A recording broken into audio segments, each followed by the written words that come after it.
Existen canciones que desde sus inicios estaban destinadas al éxito. Canciones con historias increíbles y muy bien documentadas, con equipos enormes de trabajo, compositores que dominan al máximo su género musical y aprovechan todo su potencial. Hoy no venimos a hablar de ninguna de estas historias. Hoy hablaremos sobre una canción que jamás estuvo destinada a causar ningún revuelo, pero en cambio ha generado una enorme cantidad de amor, de odio, de debates religiosos, de memes durante décadas y en pleno año 2023 sigue siendo objeto de nuevas polémicas en Twitter. Una canción que nació como una broma, se hizo casi que por accidente y acabó siendo un ícono de la cultura pop. Esta es la fascinante historia del Donkey Kong Rap.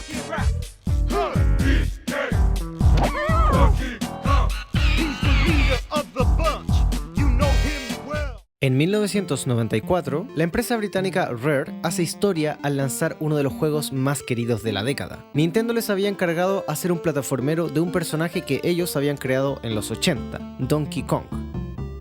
Rare tenía buena fama de hacer juegos de gran calidad, pero con Donkey Kong Country superaron las expectativas de todo el mundo. Lanzaron una segunda parte, también muy aclamada, y una tercera a la que digamos que no le fue tan bien, aunque yo le tengo bastante cariño. Todo esto fue en el contexto de la Super NES o Super Nintendo, la consola de la primera mitad de la década de los 90. Pasando a la próxima generación, los planes de Nintendo no podían ser otros que el de lanzar una consola que corriera juegos en 3 dimensiones. Así nace la famosa Nintendo 64. Por supuesto que Rare estaba en sus planes, quienes tenían el peso del éxito de Donkey Kong Country en sus espaldas. Dentro de Rare formaron el equipo de Donkey Kong 64, en el cual figuraron dos personas que son clave para nuestra historia: George Andreas, el director del equipo, y Grant Kirkhope, el compositor. He escuchado tantas entrevistas de Grant Kirkhope que, créanme, este hombre es un chiste andante. Está bromeando todo el tiempo y la verdad es que no me sorprende que Don Comedia haya encajado tan bien en el equipo de Rare, donde sus juegos suelen tener tintes cómicos. Grant cuenta que se llevaba bien con George y al parecer entre sus horarios de recreo habría nacido este chiste, este meme interno de un rap de Donkey Kong. Al parecer habría sido idea de George, quien para entonces estaba metido con la canción It's Like That, según las palabras del compositor. En algún momento George comenzaría a sugerir seriamente que hicieran el rap. Después de todo contaban con un compositor profesional en el equipo, solo que no contaban con un rapero, así que el rap lo grabó el mismísimo George Andreas. También escribió la letra y la música la hizo Grant Kirkhope. La verdad es que en ciertos aspectos este rap tampoco sonaba como una tan mala idea. Me explico.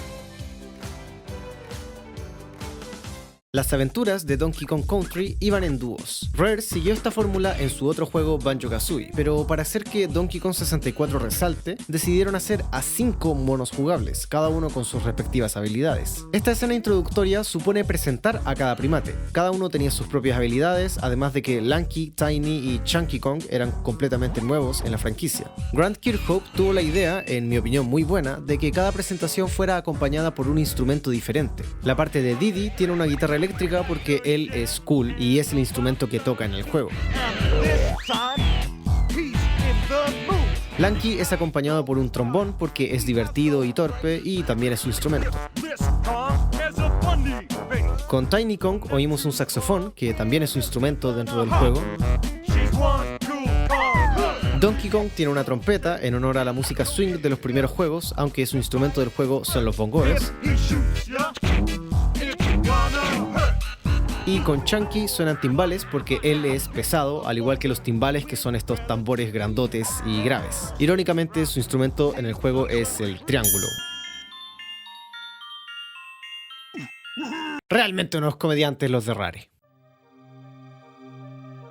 Otra razón por la que el rap podría no haber sonado como tan mala idea es que esta era nuevamente la oportunidad de Rare de mostrar que Nintendo sí podía tener música que nadie se esperaría posible con las limitaciones de sus consolas. La Nintendo 64, que seguía funcionando con cartuchos, tenía que hacer sonar la música vía MIDI. No podías grabarte una canción y meter el archivo completo al juego. Y si estás pensando, bueno, se entiende, en esta época existían estas limitaciones, pues la verdad es que no. Estas limitaciones estaban llegando a su fin y la competencia lo había demostrado. Casi 2 años antes de que Nintendo lanzara su consola 3D, Sony había hecho lo mismo con su propia consola, la PlayStation. Esta consola, que también corría juegos en 3 dimensiones, utilizaba la tecnología del CD-ROM. ¿Qué significa esto? Que ahora los juegos tardaban 1 año en cargarse. Perdón, significa que ellos sí podían poner canciones creadas con los métodos tradicionales de producción musical. Podían, por ejemplo, traer a un experto en música electrónica, como hicieron con Ape Escape, y que creara su música en su computadora, tal como ya está acostumbrado a hacerlo, y entregarles un archivo de audio con la música lista, que es como se trabaja hoy en día. Y más importante, podían poner literalmente una canción en el juego. ¡Canción! Con cantantes. No vengo aquí a promover guerra de consolas, pero en cuanto a capacidades de audio, definitivamente la PlayStation había ganado. Si buscamos juegos de esa generación, podemos encontrar muchos juegos de la Play con canciones, y hay quienes dicen que quizás Rare quería mostrar que con suficiente paciencia y trabajo, la Nintendo 64 también podía hacer sonar una canción. Además, una canción de rap, qué mejor para los jóvenes de los años 90, ¿cierto? Al parecer, lo único que le faltaba a esta canción era ser buena. Cada vez que alguien le pregunta a Grant Kirkhope por el rap, lo primero que responde es: no fue mi culpa, es culpa de George Andreas. How the Donkey Kong rap came to life. It was really George Andreas, who's the lead guy on Donkey Kong 64. So what happened was George Andreas, who was the Donkey Kong game director. I love it. Siempre explica que nació como una broma y cuando decidieron hacerlo, siguió considerándose una broma. No suponían hacer un intento serio de canción de rap. Era algo que solo les parecía gracioso, orangutanes rapeando. Su apreciación es que la gente no lo tomó como una broma, sino como que un grupo de viejos trató de hacer una verdadera canción de rap y les quedó mala. The kids who didn't know what credible rap music was were like, oh, this is rap, and anybody that knew what rap was going, this is not rap at all. So, unfortunately, all the kind of, teenage to older people thought I was having a real proper attempt at writing a proper hip track, which I wasn't.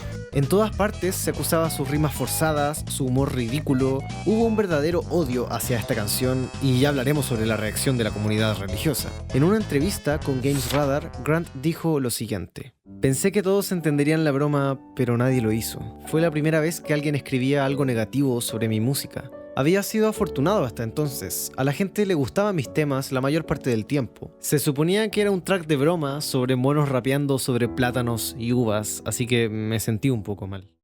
Una década más tarde, los memes se apoderaron de YouTube y siguen hasta hoy. Ya saben, lo típico, el collage por orden alfabético, los YouTube Poops y algunos más específicos como burlarse de la línea del arma de cocos o de la presentación de Donkey Kong. Solo es cosa de ver comentarios de YouTube para ver cómo hasta el día de hoy estas cosas siguen con vida. Y cómo olvidar el DK Rap 2018 Where Are They Now.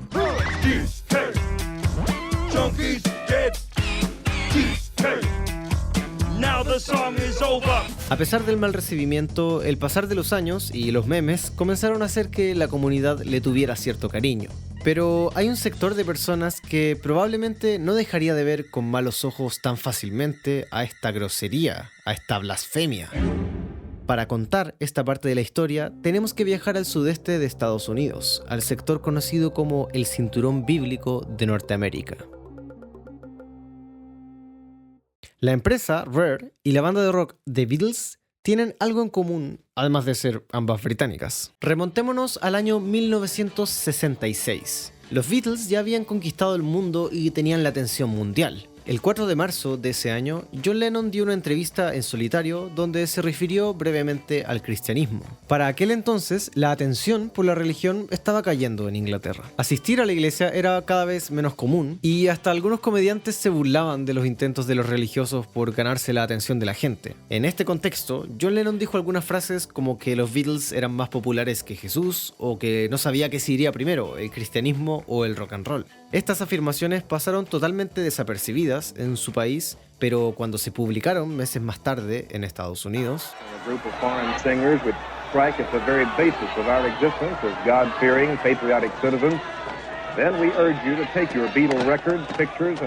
el sudeste de Estados Unidos es conocido por tener un arraigo cristiano muy fuerte y mayoritario. Solo imaginen que las constituciones de algunos estados descalifican a no creyentes de ocupar cargos políticos. Imaginen cómo reaccionaron estos estados cuando la portada de una revista contenía estas oraciones junto a los rostros de los 4 Beatles. Sus discos se quemaron públicamente, se hicieron protestas repletas de gente, las radios se negaron a poner su música. El cinturón bíblico de Estados Unidos se había tomado bastante mal estas afirmaciones. Supongo que igual podríamos entender que esto ocurrió hace más de 50 años y que las afirmaciones de Lennon ciertamente referían a conceptos sagrados para estas personas. Pero bueno, nuestro DK Rap no contiene nada de esto, así que quizás se pueden estar preguntando cómo es que podría haber ocurrido una historia similar con esta canción tan tonta. Solo tiene rimas malas y... Ay no. Hell significa infierno, pero Hell of a algo es una expresión más bien positiva. Google lo traduce como... Pero este Kong es un gran tipo. Pero eso no importa, lo importante es que tiene la palabra Hell, lo cual, nuevamente, los trabajadores de Rare jamás pensaron que pudiera provocar algún tipo de problema. We always find that weird because in the UK no one regards hell as a curse word. You got a bunch of words that you say that we can't say here. We were quite surprised when it was only America that complained about it, because America's got that kind of crazy evangelical part of it that's a little bit, obsessive. And so Nintendo didn't complain about it, and we didn't even think about it. It was just that kind of the Bible bashing part of America that's a little bit crazy. They didn't like it. Y ciertamente no tuvieron problema en su país, pero en Estados Unidos se criticó el uso de esta palabra en un videojuego que además tenía rating E de Everyone, o sea, para todas las edades. Right. And then I remember they bought me DK64, which equally blew my mind, and I was obsessed with that. And I remember the bright yellow cartridge, but my mom, I realized this is about how conservative my mom was growing up, but she made me skip the DK rap because it said, "This Kong's one hell of a guy." Oh, my brothers and I did it too. The first time we heard it, we all went, "Oh, they said hell." We were all... Esta historia no pasó a mayores, como la de los Beatles, que ciertamente se puso fea, pero guardando las proporciones, no puedo evitar impresionarme por la coincidencia. Para Super Smash Bros. Melee, un videojuego del año 2001, se quiso incluir esta canción, pero se regrabó por un DJ y se cambió el verso de One Hell of a Guy a One Heck of a Guy, para un juego que de todas formas no tiene rating E, sino T.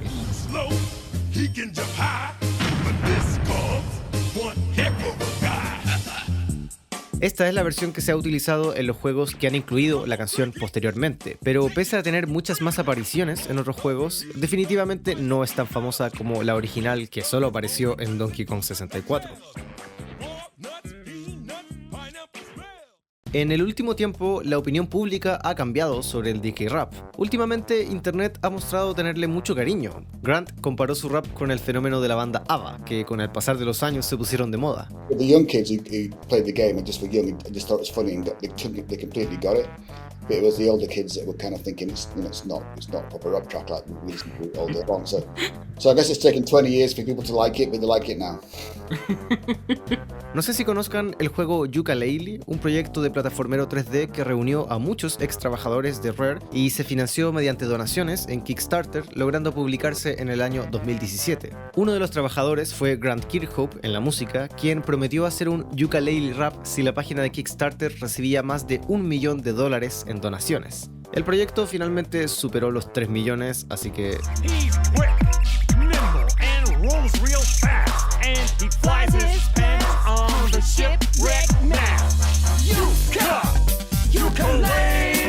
Pero para mí, la mayor prueba de cómo ahora esta canción es amada por la comunidad es su aparición en la recientemente estrenada película de Super Mario Bros. En YouTube he visto muchísimos comentarios de personas que cuentan lo emocionante que les pareció escuchar la canción durante la aparición de Donkey Kong en la película.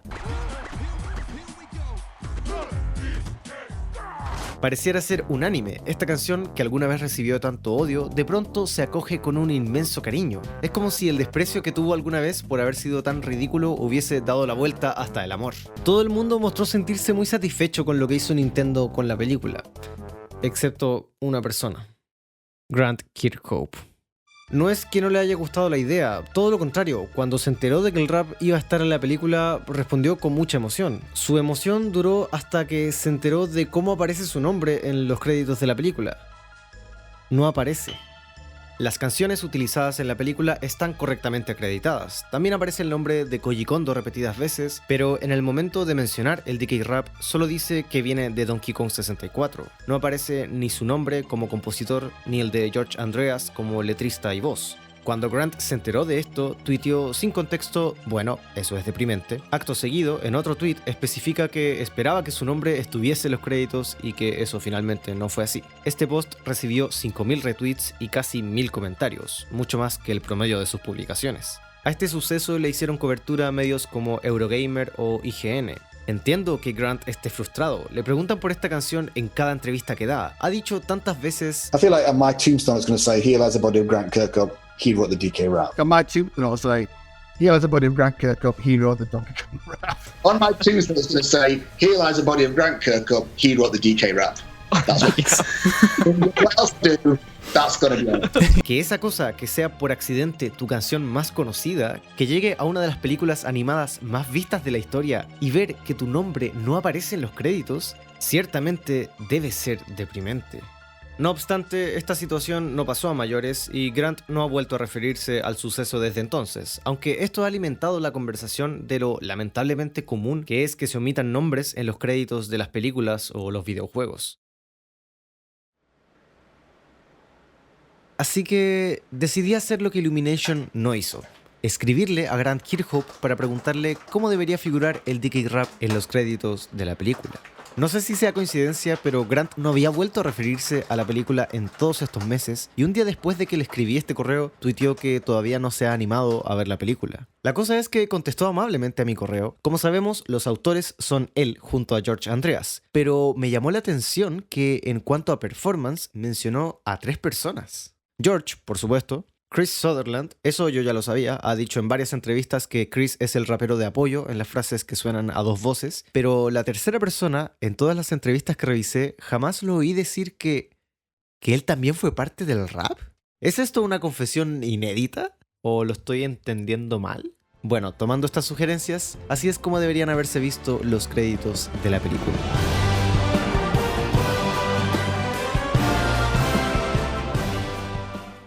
Me parece increíble que una canción que nació como una broma haya causado todo esto. Crítica, memes, polémicas religiosas, pasó del odio al amor y deprimió 2 veces a su compositor. Me gustaría saber qué opinan ustedes de todo esto, así que deja tu comentario y si te gustó este video no olvides dejar tu like. Si nunca habías visto este canal, aquí me dedico a hablar sobre música de videojuegos, así que suscríbete si el tema te parece interesante. Muchas gracias a la gente que me apoya en Patreon y hasta la próxima.